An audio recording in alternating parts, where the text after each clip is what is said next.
Sacrificio en Matarrosas. Historia adaptada por Álvaro Ramos. Nunca debimos de haber ido a aquella montaña. Eran finales de febrero cuando Andrés y yo decidimos aventurarnos al sur de México. Estábamos buscando un escape del ruido de la ciudad y sumergirnos en la naturaleza. Habíamos escuchado hablar de una sierra poco explorada, una que estaba rodeada de mitos y leyendas que los ancianos de los pueblos cercanos solo compartían con sus nietos. No nos importó. Armamos las mochilas, llevamos provisiones, emprendimos la caminata con emoción a tope. El viaje fue largo, más que nada por el tema de las conexiones. No es como que se puede llegar en avión hasta ese lugar y tomes un taxi a tu hotel. Primero teníamos que llegar al aeropuerto de Veracruz y de ahí tomar un autobús de segunda hasta otra localidad. Ahí esperar un taxi colectivo para llegar a otra comunidad más pequeña. Y a partir de ahí comenzar la caminata hacia la montaña. En el lugar donde nos dejó el taxi no tuvimos mucho tiempo. Únicamente pasamos a una tienda a comprar agua, pilas y algo ligero de comer. Todo lo demás lo teníamos en las mochilas y tampoco íbamos a estar muchos días. Preguntamos cuál era la ruta más sencilla para recorrer ese circuito, y una amable mujer nos dijo que podíamos hacerlo por 2 vías. La primera era seguir todo el camino que ella llamaba la rodada, y por ahí era más fácil, más seguro, pero teníamos menos atractivos visuales. Era prácticamente el camino que usaban los pocos que tenían autos para trasladarse de una comunidad a otra. La segunda opción era justo lo que queríamos, lejos de la gente, con vistas hermosas, rodeado de naturaleza, sin ruido, pero sí nos advirtió que podía ser peligroso, pues si algo nos pasaba no sería fácil dar aviso a nadie. Confiado en nuestra experiencia y en nuestras habilidades, decidimos irnos por esa ruta. Si tienen algún problema, lleguen a Matarrosas. Ahí la gente los puede ayudar, nos dijo la mujer antes de despedirse muy calurosamente de nosotros. Efectivamente, ese camino era el correcto. Bueno, para lo que pensábamos que queríamos ver. Caminamos varias horas y nos detuvimos mucho tiempo tomando fotografías y platicando sobre el poco tiempo que teníamos para vernos últimamente, así como sobre nuestras familias, hasta que la alarma de Andrés comenzó a sonar de pronto. Él tiene la costumbre de que cuando sale a acampar o alguna otra actividad, debe estar de vuelta en el campamento antes de que el sol se oculte. Pone la alarma 1 hora antes de la puesta del sol para poder volver. Habíamos caminado bastante y no sabíamos qué tan lejos estábamos de donde habíamos comenzado, pero sí sabíamos que estábamos lo suficientemente lejos como para volver. Así que decidimos caminar sin detenernos y buscar Matarrosas. El primer pueblo que encontramos era pequeño, de calles de tierra y casas de adobe. Los pobladores eran amables, aunque en sus miradas había algo extraño, una mirada de curiosidad y cautela. Nos hablaron de la montaña y nos ofrecieron quedarnos en una cabaña cercana. Podrán explorar sin preocuparse de la noche, nos dijo un hombre mayor con las manos ásperas y una sonrisa que no alcanzaba a ver a sus ojos. Algo en su tono me incomodó, pero Andrés, siempre más confiado, aceptó la hospitalidad. Fue en ese momento donde conocimos a Mirta, una joven que vestía de blanco y tenía flores en la cabeza. Había algo etéreo en su presencia, algo que nos atrajo de inmediato. Nos hablaba con entusiasmo de las montañas, describiéndola como un lugar hermoso y lleno de maravillas ocultas. Ojalá se puedan quedar más tiempo, nos dijo con una sonrisa casi melancólica. Se le veía triste, nerviosa, como si quisiera que la siguiéramos a un lugar más apartado. Sin embargo, nunca estaba sola. Una anciana de mirada fuerte que parecía ser su madre la vigilaba constantemente, junto con 2 hombres más grandes que ella. Aparentemente eran sus hermanos. Había algo en la forma en que la rodeaba que nos inquietó, algo que para no causar problemas nos alejamos de ella. Cuando cayó la noche, el pueblo adquirió una atmósfera todavía más inquietante. Las pocas luces que había en las casas eran tenues, como si estuvieran a punto de apagarse. El viento de la noche traía murmullos, risas contenidas y un aroma denso a humo y hierbas quemadas. Fue entonces cuando nos percatamos de los árboles al final del camino. Sus ramas retorcidas sostenían figuras extrañas hechas de huesos y cabellos trenzados. Algunas tenían formas humanoides con extremidades alargadas y rostros grotescos tallados en pequeños cráneos de animales. Otras parecían símbolos indescifrables, girando levemente con el viento como si nos observaran. Fue en ese momento cuando un hombre se nos acercó. Era alto, de piel morena y ojos oscuros que parecían vacíos. Se presentó como el brujo mayor del pueblo y nos ofreció un trabajo de protección. Aseguró que por 5,000 pesos cada uno nos haría un amuleto que nos garantizaría la seguridad de la montaña. Aquí no es un lugar para turistas, dijo con voz áspera. Pero si aceptan mi protección, nada les va a pasar. Andrés intentó rechazarlo con cortesía, pero el brujo insistió acercándose más, casi invadiendo nuestro espacio personal. La montaña toma lo que quiere. Si no pagan el precio correcto, tal vez paguen con algo más valioso. Hemos visto a muchos como ustedes sucumbir ante el poder de esta montaña. Yo solo quiero ayudarlos a que regresen con bien a casa. Su tono fue diferente, para que la incomodidad se convirtiera en miedo. Al amanecer, sin despedirnos, tomamos nuestras cosas y bajamos a otro pueblo cercano de otro lugar de la montaña. Ahí nos recibieron con menos desconfianza. Cuando revisamos las mochilas, notamos que nos faltaban algunas pertenencias. Un cuchillo de caza, una linterna y lo más inquietante, mi libreta de notas. Decidimos volver a Matarrosas, pero al mencionar la intención, un hombre que nos estaba ayudando nos detuvo. No vayan ahí hoy, advirtió con una gravedad que me heló la sangre. Es el primer viernes de marzo.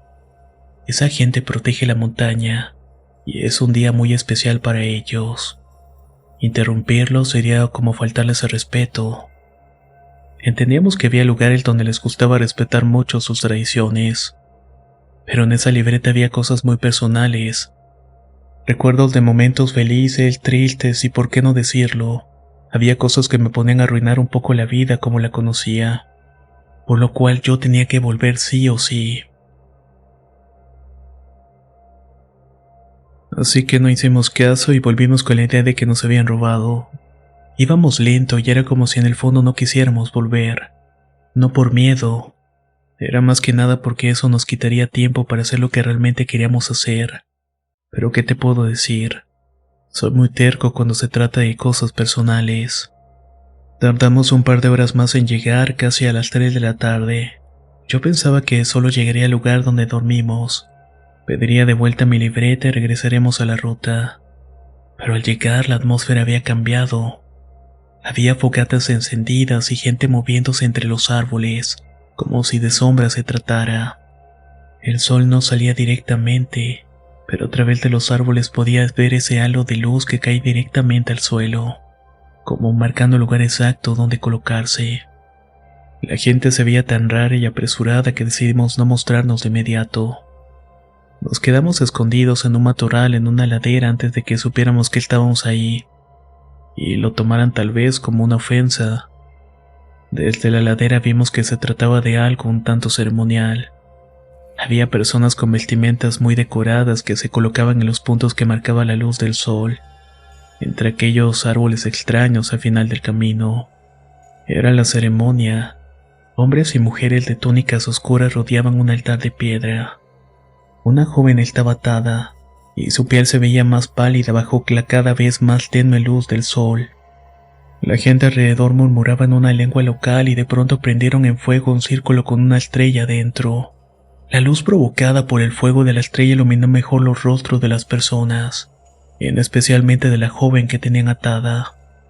Nosotros de inmediato supimos que se trataba de Mirta, la chica de la noche anterior que con la mirada trataba de decirnos algo, y que nosotros, por miedo a que no nos dejaran pasar la noche ahí, decidimos no hacer caso. ¿Eso es una especie de obra de teatro, una representación, o de verdad estábamos frente a algo más oscuro? Andrés me miraba con desencajo y yo lo veía como esperando una señal de qué hacer, cuando de la nada un grito desgarró por completo nuestra estabilidad. El líder alzó un cuchillo y lo incrustó dentro de la ofrenda del pueblo, quien de inmediato comenzó a desvanecerse y aquella pulcra tela blanca comenzó a teñirse de un color oscuro. La gente alzaba la voz mientras cantaban algo que solo ellos entendían, y el grupo principal de personas levantaba a Mirta para recostarla sobre el altar de piedra. No era una representación teatral de nada. Estaba ocurriendo de verdad y nosotros éramos testigos. Mi mente comenzó a dar vueltas sin control y me sentía muy mareado y débil. Estaba a punto del desmayo. Ahí fue cuando Andrés me hizo reaccionar y me dijo: vámonos de aquí, si nos ven nos van a hacer lo mismo. Como pudo me sostuvo en su hombro y comenzamos a caminar con sigilo. Sabíamos que el pueblo entero estaba ocupado en su ritual, pero de todos modos tenemos que ser discretos para que ni los perros se dieran cuenta de que estábamos ahí. Maldita sea la hora en que Andrés adoptó la costumbre de poner esa alarma. Cuando comenzó a sonar el ladrido del perro y las voces de unos niños nos indicaran que íbamos a ser descubiertos. No había tiempo para sentirme mal. Tenía que correr o ser parte del rito que estaba ocurriendo ahí. No recuerdo cómo escapamos. Solo sé que corrimos sin mirar atrás con el eco de cánticos y voces siguiéndonos, provocándonos un aliento frío en la nuca. Llegamos ya de noche al pueblo temblando, incapaces de explicar lo que vimos. No sabíamos si nos iban a creer o si tal vez ellos tenían costumbres parecidas, y entonces nosotros representaríamos una amenaza. Así que decidimos callar y volver donde habíamos conocido al hombre que nos había advertido. Teníamos pensado pedirle un lugar para pasar la noche, pero al vernos nos dijo: ustedes no pueden pasar aquí. Los van a traer hacia acá y nosotros no tenemos nada que ver con ellos. De inmediato supimos a qué se refería, por lo que le dijimos que nos queríamos ir, que si nos podía ayudar a salir de ahí a un lugar donde pudiéramos pasar la noche, y le pagaríamos 10,000 pesos. El hombre no aceptó, pero nos indicó una ruta de campistas por la cual podemos encontrar una casita medio abandonada, la cual habían construido los guardabosques de la zona. Nadie la usaba porque no había dinero para darle mantenimiento. Agradecidos por el dato, caminamos de entre la oscuridad y rodeados de árboles y animales que solo nos observaban. Efectivamente, más adelante estaba una pequeña casita de madera casi a punto de caerse. No iba a llover, así que no nos importaba que parte del techo se hubiera caído. Solo queríamos sentirnos a salvo, si es que realmente eso era una opción. Hoy en día no recuerdo de qué hablamos toda la madrugada. Es más, no sé si dijimos alguna palabra. El shock era tan grande que seguramente solo estuvimos sentados el uno al otro callados, procesando lo que acabábamos de ver, convenciéndonos de que no era real y que todo había sido parte de un acto comunal. Al amanecer nos fuimos de ahí y regresamos de inmediato a casa y no volvimos a hablar por 2 meses. Necesitábamos procesar todo de manera individual. Hoy la relación con Andrés es buena otra vez, pero por razones que no sé no son las óptimas. Desde aquella noche nuestras vidas cambiaron. Andrés se enfermó poco después de una dolencia inexplicable que lo consume lentamente. Yo he perdido trabajos, relaciones, amigos.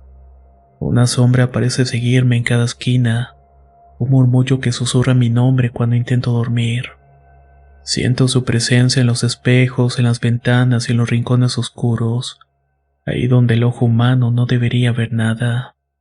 Yo creo que es ella castigándome por no haberla ayudado cuando más lo necesitaba, pero también pienso en que no puedo hacer nada por ella, y que lo que me persigue es solamente producto de algún trabajo de magia negra, que tal vez esa gente me hizo con la información que sacó de mi libreta de notas, pues algunas cosas que me suceden son demasiado específicas, y son como mensajes de alguien que conoce mis secretos más oscuros. Tal vez nunca debimos haber ido a aquella montaña, pero ahora es demasiado tarde para escapar.